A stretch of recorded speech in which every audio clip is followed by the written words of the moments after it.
আলহামদুলিল্লাহ, সুজুকো লগারিদমের আজকে দ্বিতীয় পার্ট নিয়ে আসলাম। এখানে হলো নম্বর 2। এখানে হলো সুজুকো লগারিদমের প্রথম পার্টে যে কিছু ক্লিয়ার কথা হয় নাই, সেটা হলো দেখো যে যদি এখানে ভিত্তি একই থাকে, যেরকম এখানে √7 এরকম থাকলো এবং 7ও থাকতে পারে।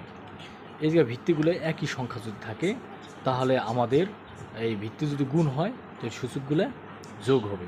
ভিত্তিগুলো যদি গুণ হয় তাহলে এখানে কী হবে যে এই জায়গা দেখো √7 এর অর্থ হলো 7 উপরে হলো 1/2 এই রুটের জন্য। আবার এইখানে এই যে 7 আছে, আবার এই যে প্লাস, এই যে গুণ আছে, গুণ থাকলে প্লাস, যদি ভিত্তিগুলো একই থাকে তাহলে সূচকগুলো যোগ হবে। এই আবার 7-এর জন্য কী হবে 1/2 হাফ, এই রুটের জন্য হাফ ইন্টু 7।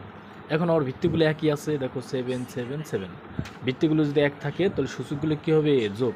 এখানে দেখো 7 উপরে কিচ্ছু নাই, এর অর্থ হলো অন, মনে মনে অন ধরতে হবে। তাহলে আমার 7 থাকলো 1/2 প্লাস 1/2 প্লাস 1। এই ছিল আমাদের এই পর্যন্ত সমাধান। যদি আমরা পারি তারপর কিন্তু আমাদের সমাধান পারা সম্ভব। এখানে হচ্ছে দেখো এই হাফ এইগুলো লসাগু করে এটা যোগ করলে আমাদের মান বের হয়ে যাবে। এখন আমাদের এই মূল অঙ্কে কী আছে আমরা আসলে দেখি। মূল অঙ্ক উপরে পাটে কী আছে, উপরে লবে আছে হলো √3/7²